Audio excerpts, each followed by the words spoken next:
Buen día. Mi nombre es Gustavo Zamora, yo soy asesor de la regional Río Segundo de PRESID. Soy el moderador del taller. Les presento al disertante, al ingeniero agrónomo Gustavo Ferrari, magíster en Ciencias del Suelo. Se desempeña en el INTA Pergamino y desarrolla sus tareas en el sur de Santa Fe y centro norte de Buenos Aires. Su área de interés es la nutrición de los cultivos, el estudio de fertilidad del suelo y especialmente en el largo plazo y el manejo sitio específico de la fertilización. Recuerdo, no se puede fumar ni beber en la sala y por favor pongan en silencio o apaguen los celulares. Sin más.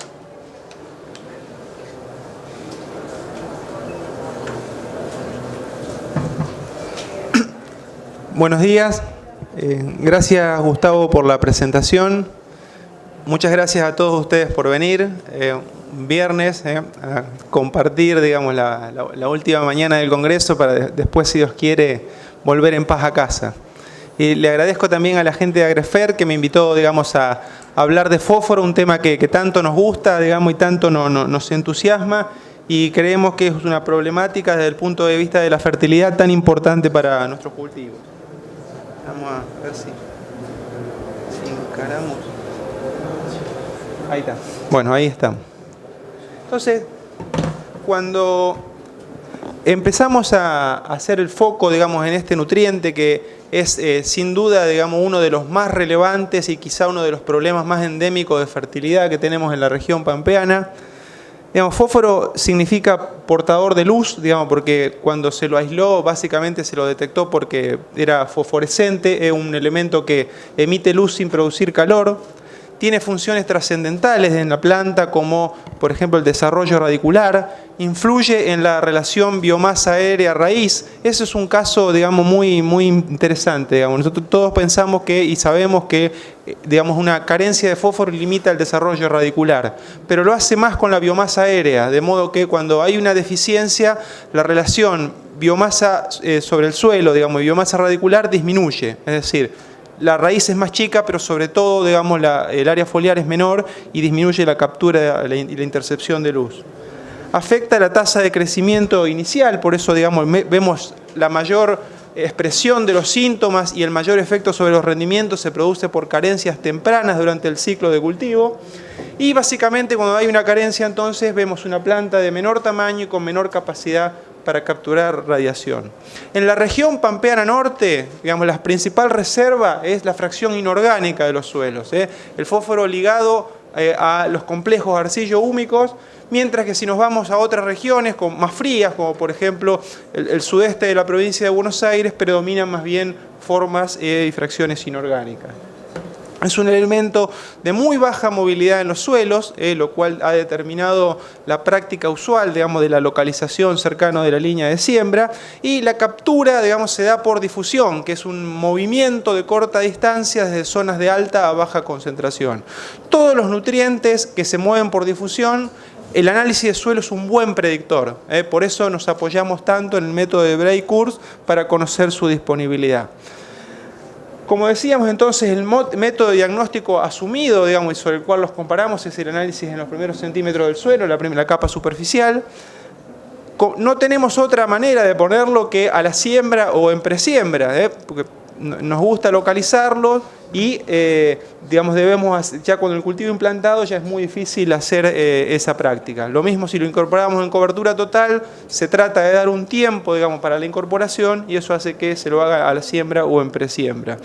Y, bueno, tiene la característica, sobre todo cuando está unido a fuentes nitrogenadas, de tener riesgos, digamos, de causar fitotoxicidad cuando está en contacto con las semillas. Por eso hay limitaciones a la dosis y en determinados planteos, por ejemplo, de reposición de nutrientes, se trata de aplicar una parte afuera, digamos, de lo que es la línea de siembra, por ejemplo, en cobertura total. Esto que vemos acá, digamos, es una forma muy simplificada de ver el ciclo del fósforo, que lo saliente, digamos, es que es un ciclo sedimentario. ¿Qué significa eso? Que se produce en el suelo. A diferencia del nitrógeno, donde es un ciclo mucho más abierto, donde tiene todo un componente gaseoso, donde tenemos fijación, volatilización, en cambio el ciclo del fósforo se produce en el suelo. Básicamente es un ciclo cerrado también, donde tenemos pocas vías de ingreso y de salida. Básicamente, en ausencia de erosión, digamos, la principal salida es la cosecha, la extracción que hacemos con los granos, y los ingresos básicamente son la fertilización y un pequeño reciclaje que puede producirse a partir de los residuos. Pero el fósforo es el elemento que tiene el índice de cosecha, es decir, la proporción que se va con el grano más alta. Las gramíneas alrededor de un 75%, la soja un 85%, con lo cual lo que devolvemos con los residuos es bastante bajo. En su funcionamiento, digamos, ¿no es cierto?, este ciclo sedimentario es un ciclo bastante simple, donde tenemos la solución del suelo, que es una proporción muy pequeña del fósforo total, en general menos del 1%, que es abastecida a partir de fracciones orgánicas e inorgánicas en un intercambio dinámico, donde tenemos pasajes de esas formas orgánicas e inorgánicas a la solución, pero también se dan procesos inversos donde desde la solución, por ejemplo, cuando aplicamos un fertilizante, puede pasar a formas más estructurales, más recalcitrantes. Entonces, algunos de los procesos relevantes, digamos, dentro del ciclo del fósforo son la solubilización, por ejemplo, cuando un fertilizante soluble en agua, ¿no es cierto?, pasa a estar en ese fósforo en solución, que es la fracción de la cual se alimentan las plantas. Esa solubilización está afectada por el contenido de agua. En general, en el suelo sobra agua como para disolver los fertilizantes, pero cuando éste es escasa, digamos, puede ser menor la solubilización o más lenta. La adsorción es la forma, digamos, más débil de ligazón del fósforo a los complejos arcillo-húmicos del suelo. Es el fósforo, digamos, casi el primero que sale, digamos, de una fracción absorbida por un fenómeno de superficie para abastecer a la solución, cuando la planta agota por su extracción la solución, y, digamos, cuando nosotros analizamos por el método de Bray-Kurz fósforo en suelo, esta fracción generalmente pasa al extracto y la estamos determinando. Otra forma un poco más estable es lo que llamamos precipitación, cuando se une y produce formas insolubles, que ya tienen un pasaje más lento a la solución, estando ligado, digamos, a algunos cationes como cobre, zinc, manganeso, bivalentes, o con un poquito más de retención todavía a hierro y aluminio. Lo que llamamos retrogradación son los típicos carbonatos de calcio en suelos con pH 7, 7,5 hacia arriba. Es una forma también que es bastante estable, ¿no es cierto?, y de un pasaje relativamente lento. Y por último tenemos el fenómeno de fijación, digamos, ¿no?, donde se producen enlaces covalentes con hierro y aluminio, típico de los suelos lateríticos, y es un fósforo bastante estable, ¿no es cierto?, y de muy lenta solubilidad. De modo que nosotros podemos decir que si vamos de arriba hacia abajo nos vamos encontrando con formas cada vez más estables de fósforo. Cuando nosotros agregamos un gránulo, si en ausencia de una planta y ese fertilizante sigue el camino de la fijación, podemos decir que va pasando de esta forma cada vez más estable. Y por el contrario, si nosotros ponemos una planta y no la fertilizamos, van saliendo formas estructurales en este sentido inverso que van pasando a la solución para abastecer a la planta. Entonces, este fósforo, ciclo sedimentario, ¿no es cierto?, con muchos componentes que en definitiva representan diferentes fuerzas de retención y diferentes tiempos de disponibilidad. La escasa fertilización con fósforo es quizá el problema estructural más importante que tiene la agricultura argentina. Acá vemos un trabajo de la Bolsa de Cereales de Buenos Aires, un trabajo en el cual hemos colaborado investigadores de distintas regiones a construirlo. Del lado izquierdo nos muestra la extracción de fósforo en unidades de fósforo por hectárea año que salen de nuestros suelos. ¿Qué nos encontramos? Que la zona núcleo, que es la región donde las lluvias son más estables y donde hay más cultivo de soja, es la región más extractiva de nuestro país, donde se van mayores cantidades de unidades de fósforo por hectárea. Pero zonas nuevas que van avanzando todos los años y van mejorando su rendimiento, cada vez se hacen un poco más extractivas. La de la derecha es un mapa de reposición. Cuánto del fósforo que se extrae se repone mediante fertilización. Promedio a nivel nacional alcanza un 52%. Ese dato, digamos, sin embargo, no nos dice mucho, porque hay regiones, como por ejemplo, si uno mira el NEA, que está justificado que haya una reposición muy parcial todavía, porque son suelos que aún conservan altos niveles de fósforo en sus suelos. pero digamos, a medida que nos vamos yendo a la zona central, encontramos que si bien se fertiliza o se repone una fracción mayor de lo que extraen los granos, esta todavía es bastante insuficiente. Por ejemplo, podemos ver la zona núcleo, digamos, aproximadamente de cada 3 unidades de fósforo se devuelven 2. Si nos vamos al norte de Córdoba, de 3 unidades de fósforo que se extraen con los granos, se devuelve, ¿no es cierto?, un poco menos de una, haciendo a nuestro balance deficitario y que los suelos sigan cayendo en su concentración habitual. Desde el punto de vista de cómo remediar, digamos, ese balance negativo que está no solo haciendo bajar la disponibilidad de los suelos, sino también limitando los rendimientos, nosotros podemos focalizarnos en que tenemos 2 estrategias de intervención. Una estrategia de largo plazo, destinada a fertilizar los sistemas, y una estrategia más de corto plazo que está dirigida a que los cultivos no sufran una deficiencia y no pierdan rendimiento. Y cuando hablamos de estrategias de largo plazo, no hay nada mejor, digamos, que evaluarlo a través de los experimentos de larga duración. Digamos, siempre mostramos, digamos, este ensayo que un poco es el que más nos gusta, el que más hemos aprendido, que es un experimento, digamos, que llevamos hace ya 12 campañas, estamos en la 13ª, en la cual evaluamos, digamos, a través de una secuencia intensiva, digamos, una rotación maíz, soja de primera, trigo, soja, cebada, soja, 5 estrategias de fertilización fosforada. De izquierda hacia derecha son más intensivas. Un testigo que no se fertilizó nunca en estos 12 años, tratamiento de dosis fija, 2 esquemas de reposición, uno para rendimientos medios, otro para rendimientos altos, y un tratamiento, digamos, que llamamos de reconstrucción, donde se aplica más fertilizante del que, digamos, del que se traen los cultivos, destinado no solamente a reponer lo que se llevan los granos, sino también año a año a ir incrementando levemente la disponibilidad. Y cuando miramos los rendimientos acumulados a lo largo de esta secuencia de cultivos, el porcentaje de incremento alcanza a más de un 70%, que supera ampliamente esta construcción de fertilidad a la respuesta que podemos encontrar en un año. Cuando hacemos un ensayo de fertilización de un año, generalmente no vemos incrementos mucho más allá del 10, del 15, en el mejor de los casos del 20%. Es decir, cada nuevo cultivo aprovecha no solo el fertilizante que le estamos agregando este año, sino la residualidad del trabajo que hemos venido haciendo en los años previos, en definitiva de la historia de fertilización.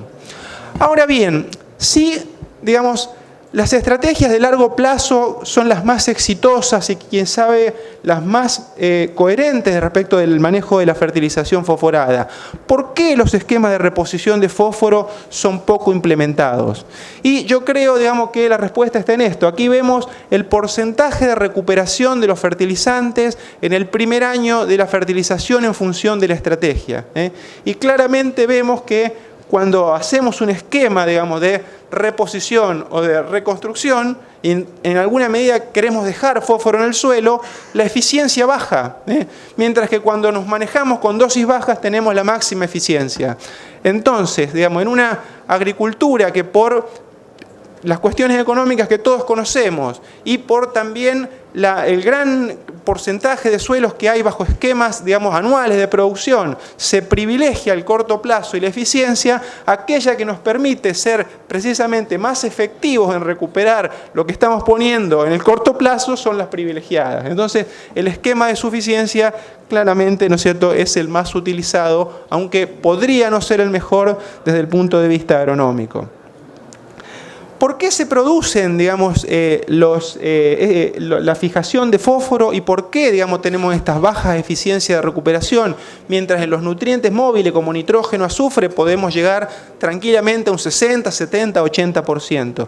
Se produce porque el anión fosfato, cuya molécula vemos aquí a la izquierda, una molécula central de fósforo ligada a átomos de oxígeno, eso tiene varias cargas negativas, ¿no es cierto?, y es muy reactivo y tiene una tendencia natural a formar enlaces, digamos, con los cationes del suelo, como por ejemplo, digamos, una cuestión muy común, digamos, unirse al calcio, ¿no es cierto?, en aquellas situaciones que tienen pH ligeramente alcalino o aún en suelos ligeramente ácidos, hay uniones parciales con estos iones que bajan su movilidad y disminuyen la eficiencia de absorción. Entonces, una pregunta que nos podemos hacer es cómo podríamos reducir, digamos, precipitaciones y fenómenos de edificación como los que se producen con el calcio. Y los trabajos pioneros en este sentido fueron hechos en zonas semiáridas, como por ejemplo en Australia.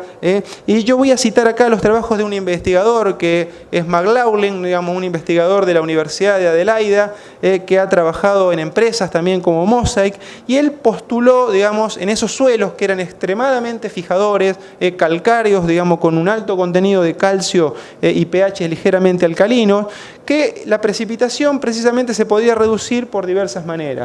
Por un lado, buscar efectos químicos, como por ejemplo la adición de otro anión diferente, digamos, del fósforo, como podría ser el anión sulfato en exceso, lo cual reduciría la actividad de calcio y estimularía la liberación de fósforo o minimizaría su precipitación.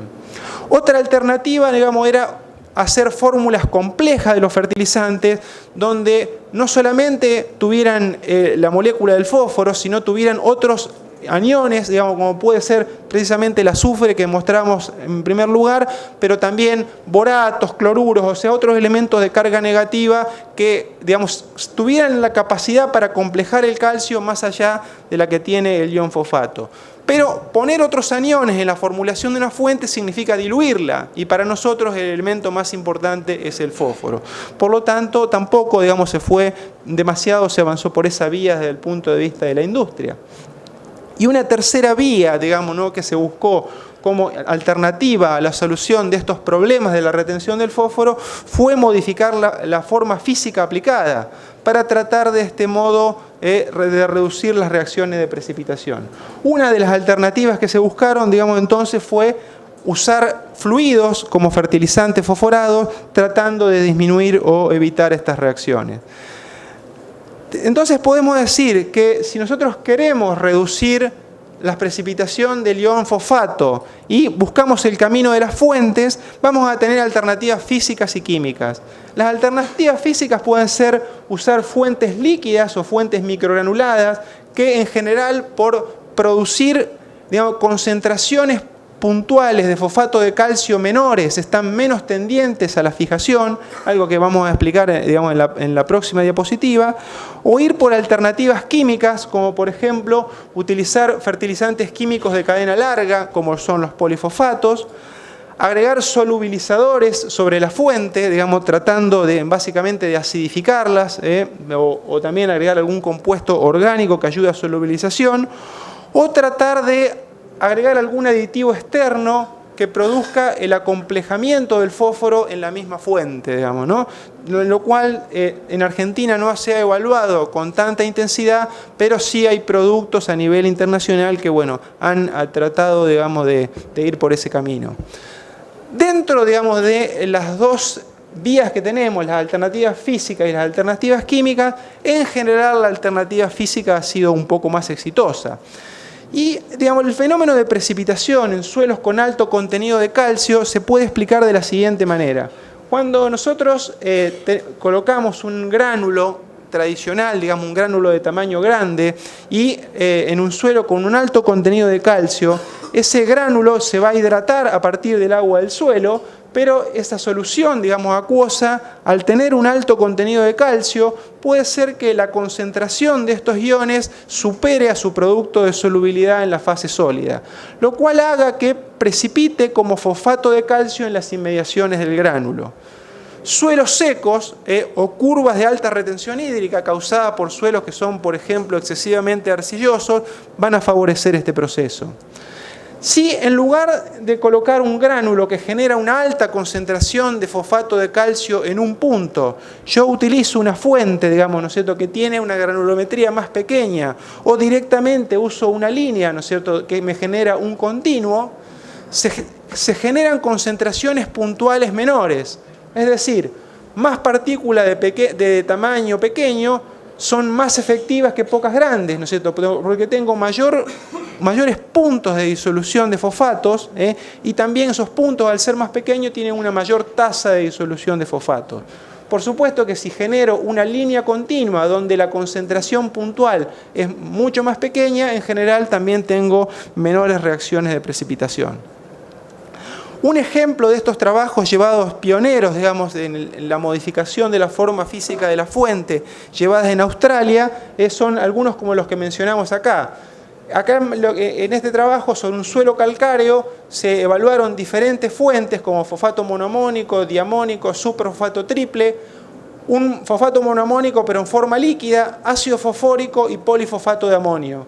Y se evaluó la reacción neta de fijación o de solubilización, digamos, cuando estaba en cero, digamos, la igual cantidad de lo que era solubilizado iba a ser fijado. Cuando la columna va hacia arriba me indica que tengo más fijación que disolución, y por el contrario, ¿no es cierto?, cuando la columna va hacia abajo me indica que no solamente tengo una mayor solubilidad de la fuente, sino que tengo un efecto priming solubilizando parte del fósforo del suelo.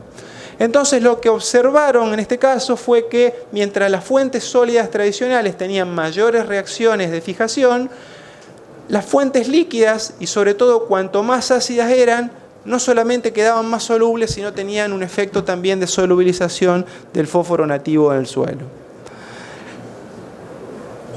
Juan Manuel Pautazo, quien trabaja en la Agencia de Extensión de Diamante en Entre Ríos, hizo su tesis de maestría trabajando también con modificación de la forma física de la fuente de fósforo, y él observó que en suelos molisoles que tenían escasa capacidad de fijación, cuando, digamos, se agregaba determinada cantidad de fertilizante, no había diferencias significativas en la absorción de fósforo entre distintas fuentes. Pero cuando eso mismo lo evaluó en suelos vertisólicos que tenían mayor capacidad de fijación, las fuentes líquidas tenían una mayor recuperación, o sea, la planta absorbía una mayor cantidad de fósforo para igual cantidad de fertilizante agregado. Entonces, dependiendo de la capacidad de fijación del suelo, podía tener ventajas comparativas modificando la forma física de la fuente. En términos prácticos, nosotros podemos decir de que hay factores químicos, físicos y biológicos que en suelos sin tanta capacidad de tendencia a la fijación, como son los suelos de la región pampeana, podrían modificar, digamos, la fuerza con la que el suelo lo retiene y la tendencia a la fijación.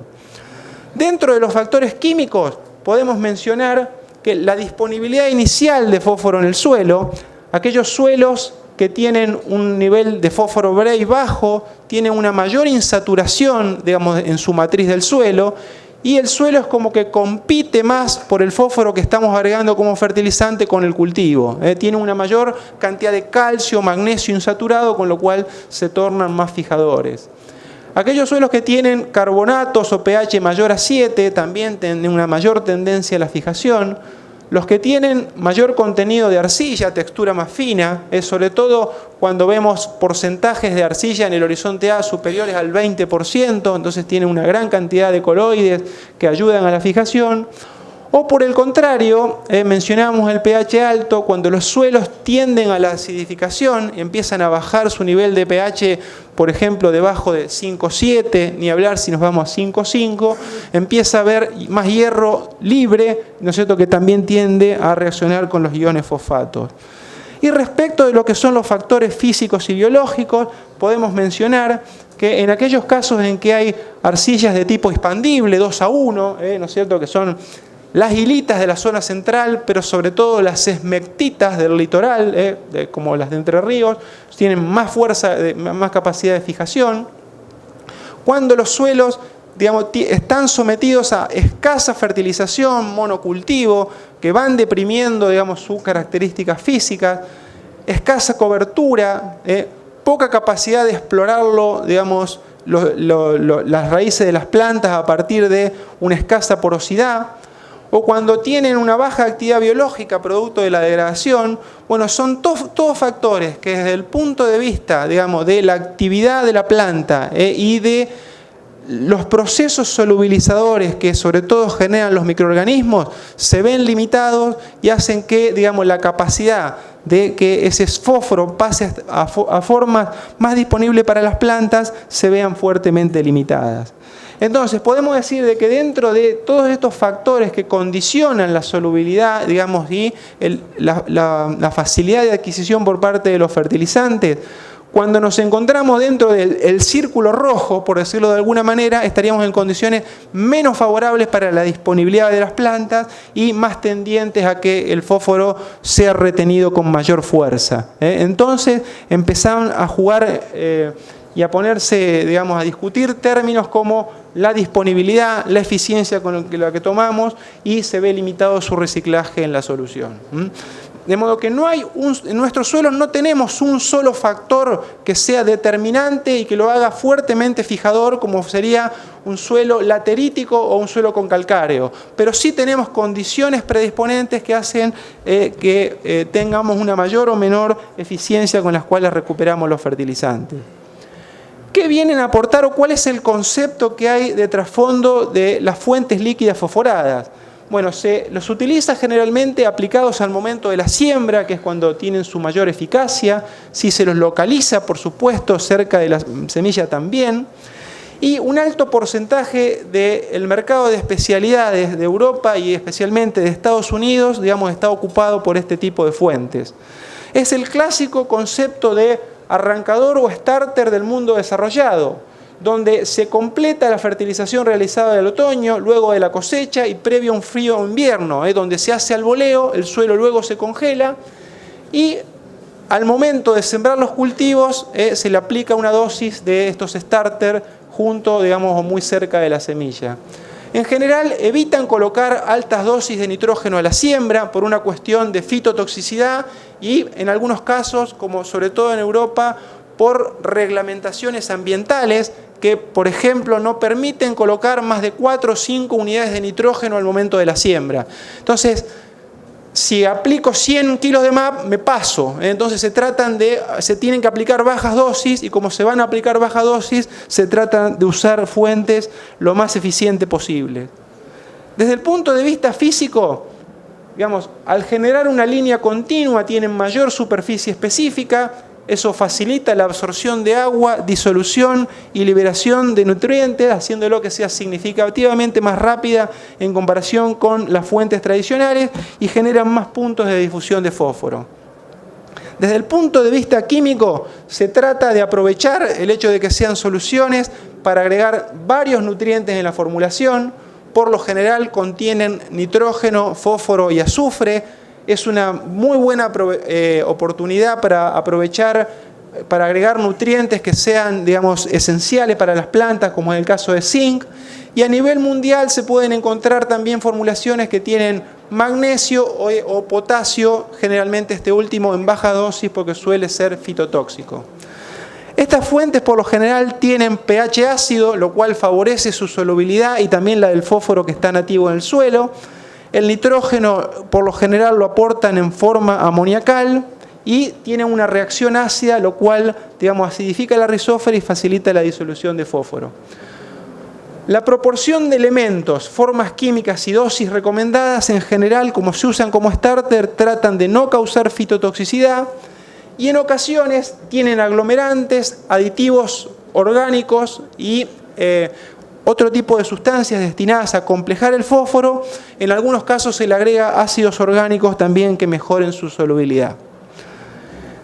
Como potencialidad, digamos, tienen el hecho de ser una solución, brinda, digamos, también la oportunidad de sumar una gran cantidad de tecnologías y potencialmente se le podría agregar, incluso si el pH lo permite, digamos, y no genera un efecto nocivo sobre moléculas orgánicas, hormonas de crecimiento, factores de enraizamiento, incluso microorganismos o detoxificadores de moléculas desfavorables, por ejemplo, que podrían llevarse en la solución un producto que, por ejemplo, vaya a detoxificar un herbicida.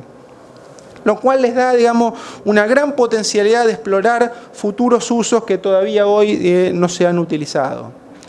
Algunos resultados de experiencias que nosotros hemos hecho, digamos, en Pergamino y sus alrededores, este tipo de fuentes las venimos evaluando desde hace muchos años con distintos usos.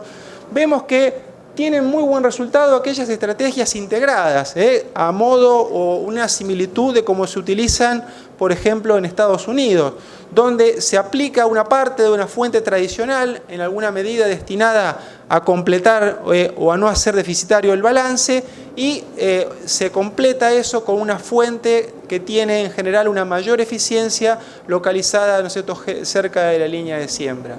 También vemos efectos muy interesantes de los iones acompañantes, como en este caso un experimento realizado en soja permite la aplicación de boro en solución, lo cual es un micronutriente que para nuestros sistemas cada vez lo vemos más importante, o en el caso de maíz, por ejemplo, la adición de zinc en solución, que también nos ayuda fuertemente a completar la nutrición. Algunos trabajos realizados en otras regiones, por ejemplo, estos realizados en trigo por Jorge González Montaner, la integración de 13 experimentos entre 2009 y 2014, donde una curva realizada con fuentes de alta eficiencia, como de alguna manera las podríamos englobar, comparado con fuentes tradicionales, permite llegar a igual incremento de rendimiento con diferencias entre dosis. En promedio, digamos, por unidad de fósforo terminó siendo, si uno lo mira desde el punto de vista de la eficiencia agronómica, mirada desde el rendimiento, entre 2,4 a 2,8 veces más eficiente respecto de una fuente tradicional. Para terminar entonces, algunas consideraciones finales que podemos hacer. Decimos que hemos visto a lo largo de esta presentación de que el fósforo es un nutriente esencial que afecta la producción de todos los cultivos de la región pampeana y extrapampeana argentina. No es posible dimensionar el efecto de nutrientes sin evaluar su respuesta en el mediano y largo plazo. Por más que tengamos un contrato de producción sobre un año, digamos, en un campo, el fósforo tiene residualidad, y las estrategias de largo plazo, sin duda que tenemos que tenerlas en cuenta. Las prácticas tecnológicas más frecuentes, como por ejemplo aplicar bajas dosis muy cerca de la semilla para hacerlo más eficiente, son una estrategia de adaptación a la baja fertilidad, y no están reñidas con prácticas de largo plazo destinadas a recomponer o al menos mantener los niveles de fósforo en el suelo. Yo creo que tenemos que tener sin duda las dos visiones, no perder rendimiento con los cultivos y tratar de mantener adecuados niveles de disponibilidad a lo largo del tiempo. La mayor parte de las fuentes fosforadas presentes en el mercado argentino son útiles para lograr una correcta nutrición. El trasfondo va a ser cómo nosotros implementamos la estrategia de fertilización. Es decir, el posicionamiento y el buen uso, ¿no es cierto?, que le demos a esa estrategia. Si nosotros planteamos un esquema donde de alguna manera u otra vamos a bajar los niveles de fósforo, vamos a tener consecuencias en el largo plazo. Si hacemos una estrategia sustentable, todas las fuentes van a contribuir, digamos, a ese esquema que estamos posicionando. Bueno, de modo que un poco eso es lo que yo le quería presentar. Y ahora, digamos, les agradezco mucho su atención y abrimos el debate, digamos, para intercambiar sobre esta temática. Muchas gracias.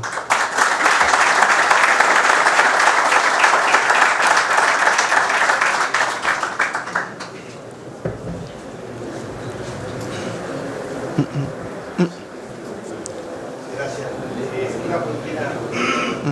La ganadería que se podría utilizar como rotación, por ejemplo, para cortar los ciclos de cultivo de servicio, a través de la bota, ¿exportan el fósforo o le dan un salto positivo?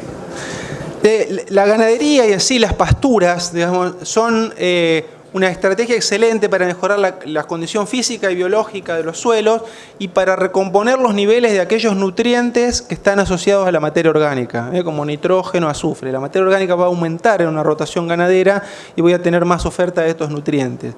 Pero si no hay, digamos, un adecuado apuntalamiento con la fertilización fosforada, terminan siendo extractivas de fósforo, porque, como veíamos al inicio, tiene un ciclo muy cerrado donde, digamos, no hay ingresos, por ejemplo, por fijación. El proceso de incorporación son los fertilizantes, de modo que si con el forraje o con los kilos de carne que producimos nos llevamos más fósforo del que reponemos por fertilización, vamos a terminar la secuencia ganadera con menos fósforo del que la comenzamos.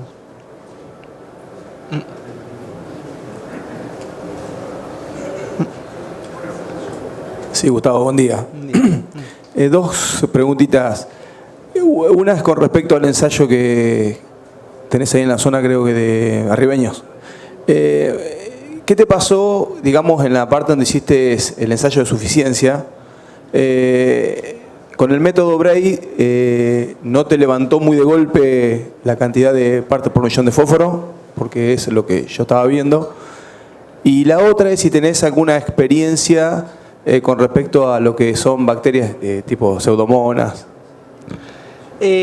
Bueno, la estrategia de suficiencia, digamos, tiene como filosofía aplicar la mínima dosis que maximice el retorno económico, ¿no es cierto? No tiene en cuenta los niveles de fósforo, con lo cual en general aplica menores dosis a la de devolución y es lógico que los niveles de fósforo vayan bajando. Después podemos hacer un cuestionamiento acerca si el método de Berry-Kurz es adecuado para hacer balances, porque cuando se lo definió y se lo ajustó, se lo utilizó por una razón, correlacionaba con la absorción del cultivo. Eso me quiere decir que si Bray está por arriba del umbral, yo en el suelo tengo fósforo para no perder rendimiento. Ahora lo queremos usar para medir balance, pero es una fracción del fósforo total. Entonces, bueno, es cuestionable si sirve para hacer balance. Es un indicador que lo utilizamos. Y bueno, respecto de lo que son las bacterias solubilizadoras, y yo creo que, digamos, poniendo en su lugar, digamos, la capacidad que tienen, que por supuesto es limitada, digamos, no me va a volver el fósforo de un nivel de solubilidad parecido al nitrógeno, pueden ser de utilidad. Yo creo que es una estrategia limpia y siempre muy favorable, digamos, ¿no? Desde el punto de vista de promotor y también de solubilizador, que, digamos, tiende a remediar de alguna manera una cuestión muy relevante, que es la baja eficiencia con la que los cultivos recuperan el fósforo, ¿no? Y en suelos con baja disponibilidad dependemos mucho del fertilizante y el suelo compite con el cultivo, ¿no? Ese es un problema tecnológico, ¿no? Hola, ¿qué tal?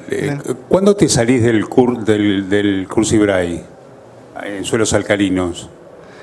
Bueno, digamos, el método de Bray-Kurz es recomendado hasta pH, digamos, que están en el orden de 7,5 aproximadamente, ¿no? Cuando se va para arriba de eso, se recomienda Olsen, que está adaptado, digamos, a pH altos, más altos, o Melich, que digamos que es independiente del pH, ¿no?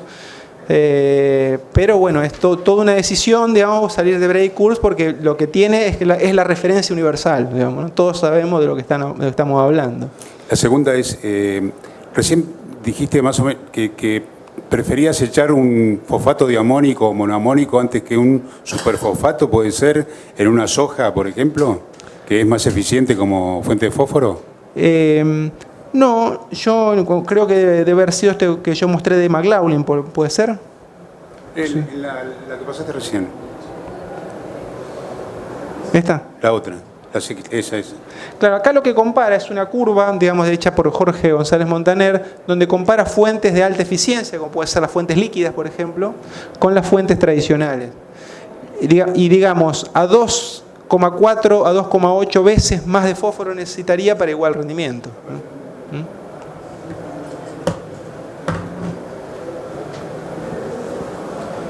Buen día, Gustavo. Buen día. Si uno quisiera mantener el fósforo en una rotación en niveles adecuados con un criterio de reposición total y usara superfosfato triple, entiendo, si no corregime, que la cantidad de calcio que uno aporta excede lo que exportamos con la cosecha. ¿Eso se agravaría? O sea, ¿metería uno en el sistema una cantidad de calcio cada año mayor y empezaría a ser problemático el tema del fósforo? Depende, digamos, en qué región nosotros estemos, ¿no?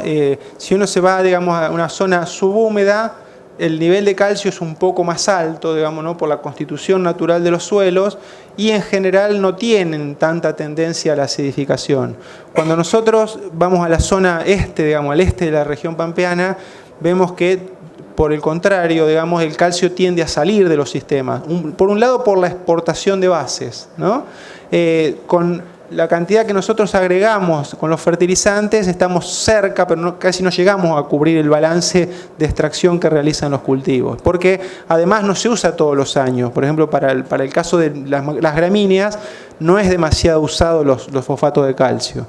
Y por otro lado también hay lixiviación de bases, porque digamos, si bien el calcio y el magnesio son medianamente retenidos por los suelos, pero también se mueven en el perfil, con lo cual a lo largo del tiempo van migrando hacia capas profundas, digamos, ¿no? Entonces, en general, lo que vemos es la acidificación de los suelos. Entonces, es bueno, digamos, en definitiva, poner un poco de calcio. Buen día. Supongo que ahí está comparando un microgranulado concentrado o soluble con... Mayormente son fuentes líquidas. Bueno, líquidas.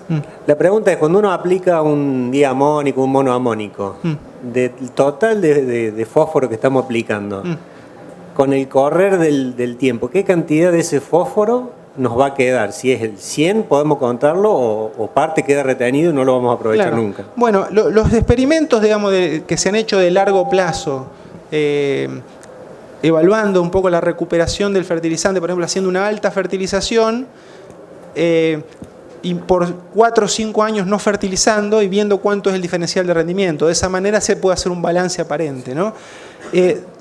Muestran que yo recuperaría, por ejemplo, supongamos un 30% el primer año, y del año 2 al 5 tengo una recuperación igual respecto del primer año. ¿Se entiende el concepto? O sea, yo recuperaría otra fracción igual que la del primer año en los próximos 4 o 5 años subsiguientes, digamos, ¿no? El fósforo no tiende, salvo que haya erosión o escurrimiento superficial, no tiende a salir del sistema, pero una parte tiende a pasar a formas que son suficientemente recalcitrantes como para que el cultivo no lo pueda asimilar más, ¿no es cierto? Pero por supuesto que van generando una residualidad que es aprovechable, digamos, ¿no? Gustavo, buen día. Una consulta, rotaciones de soja 50-50 y maíz 50-50. ¿Cómo ves la alternativa de ponerle el fósforo en la soja y campaña por medio, en el maíz no? O sea, alta dosis en la soja únicamente. ¿Para qué zonas? No, pues es oeste, provincia de Buenos Aires. Lo que pasa es que el maíz es el cultivo que más respuesta tiene al fósforo, por supuesto, ¿no? Y bueno, yo tendría que tener, digamos, un nivel suficientemente alto en el suelo como para que no limite el rendimiento de ese maíz, y probablemente que ese maíz fuera tardío para no necesitar nada de localización de fertilizante, ¿no es cierto? Porque la salida de la primavera, si es muy fría, es probable que sin duda va a perder biomasa el cultivo si no tiene fertilizante cerca de la línea. Si el fósforo en el suelo es alto, pongamos que no va a perder rendimiento, ¿no es cierto? Pero bueno, ese efecto starter es importante. Yo diría que a lo mejor se puede hacer lo inverso, o sea, fertilizar el maíz para los dos cultivos, tal vez, ¿no? Pero, digamos, un poco para redondear, yo creo, digamos, no creo en las estrategias de superfertilización, agregado de grandes cantidades. Yo creo que mejorar los balances en el largo plazo, todos los años un poquito, digamos, y tratar de no estar muy por debajo de lo que se extrae, es la forma de manejar esto, me parece a mí, ¿no? La más racional, ¿no? Gustavo, acá. Partiendo un poco de la pregunta que te hacían recién de la disponibilidad del fósforo a través del tiempo, planteando una situación de niveles de fósforo de 7, 8, 9 partes por millón, que es la zona donde estamos trabajando con el grupo, es ¿cómo ves como alternativa, digamos, la utilización de las fuentes rápidamente disponibles, como para decir, bueno, yo le doy una parte del fósforo rápidamente disponible con estas fuentes líquidas o con alguna que sea de mayor liberación, y a su vez utilizar la reposición como veía, que mostrabas que por ahí hacían mucho en Estados Unidos, es decir, bueno, en otro momento hago una fertilización de reposición apuntando que se libere ese 30% este año y después lo otro sea progresivo. Claro. Digamos, ahí tenés algún análisis, digamos, porque una cosa es verlo, como siempre nos pasa a nivel técnico, que siempre es excelente, y tenemos un déficit como productores de realmente ponerle número y no pensar en decir, che, ¿cuándo me va a devolver? Si no, empezar a ver un poquito más la película y no la foto. Y tenemos herramientas para ver a lo mejor una parte de la foto y apuntar a la película. Claro, claro. Bueno, yo creo que esa es una estrategia, digamos, que en el mundo desarrollado, por decirlo de alguna manera, en Estados Unidos ha sido ampliamente exitosa, ¿no es cierto? Y que lo que pasa es que, bueno, requiere un nivel de inversión, sobre todo la fracción que hace a la reposición de fósforo, que es la que más se cuestiona o la que menos se implementa. Pero sin lugar a dudas que ese tipo de estrategias tenderían a abastecer esos dos enfoques, digamos, ¿no? De que el cultivo no esté limitado en el rendimiento y, por otro lado, tener una fertilización de largo plazo que me permita recomponer el sistema. Digamos, acá la gran pregunta que nos hacemos, que los ensayos de larga duración tienden a mostrarnos que cuando hay una construcción de fertilidad, realmente el rendimiento a largo plazo mejora, es si en suelos que tenemos disponibilidades tan bajas de fósforo, el rendimiento no está limitado aun cuando fertilicemos. Y es ahí donde estas fuentes de alta eficiencia podrían tener una contribución, ¿no?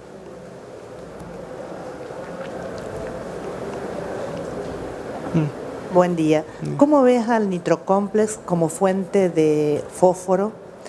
Que si bien el porcentaje creo que es 17 partes tiene 17 partes en la formulación, pero a su vez tiene polifosfatos y que en un suelo con 7 partes por millón de fósforo, que son los suelos donde yo trabajo, puedan disolver el fósforo del suelo, que vos dijiste que los polifosfatos podían tener disolución del fósforo del suelo y puedan ser perjudiciales en definitiva para el suelo, porque si yo le estoy disolviendo el suelo, el poco fósforo que tengo en mi suelo, que me esté quedando después sin fósforo. No sé si entiende. Claro, ese tipo de fuentes, digamos, a base de polifosfatos, un poco van, yo mostré en un momento la alternativa física y la alternativa química, ¿no? Bueno, un poco van por el lado de la alternativa química.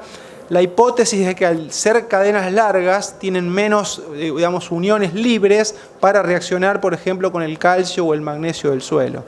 En general, en el mundo han sido utilizadas más la vía física, digamos, ¿no? Para tratar de mejorar la disponibilidad respecto de la vía química. No obstante, digamos, es una fuente súper balanceada que tiene fósforo, nitrógeno, poco fitotóxica para el nitrógeno que tiene y es excelente, digamos, ¿no? Como, bueno, vale un poco más también por su costo, pero bueno, es una buena fuente, digamos, ¿no? Es difícil que con ese tipo de fuentes pueda llegar a completar un balance solo, porque sale muy caro, digamos, ¿no? Entonces habría que hacer una estrategia integrada donde, bueno, van a la línea y hay una reposición con otra fuente. Nos quedaríamos cortos con el nitrocomplex para... Probablemente usado como único fertilizante, claro, porque tiene 20% de pentóxido. Acá. ¿Cómo ves el tema de la aplicación en línea de fósforo? O sea, fuentes únicamente con fósforo y nitrógeno por el tema de fitotoxicidad. Principalmente en cultivos a 70 centímetros o 52, podemos decir, de bandas anchas. Claro. Siempre el nitrógeno amoniacal, digamos, es lo más agresivo.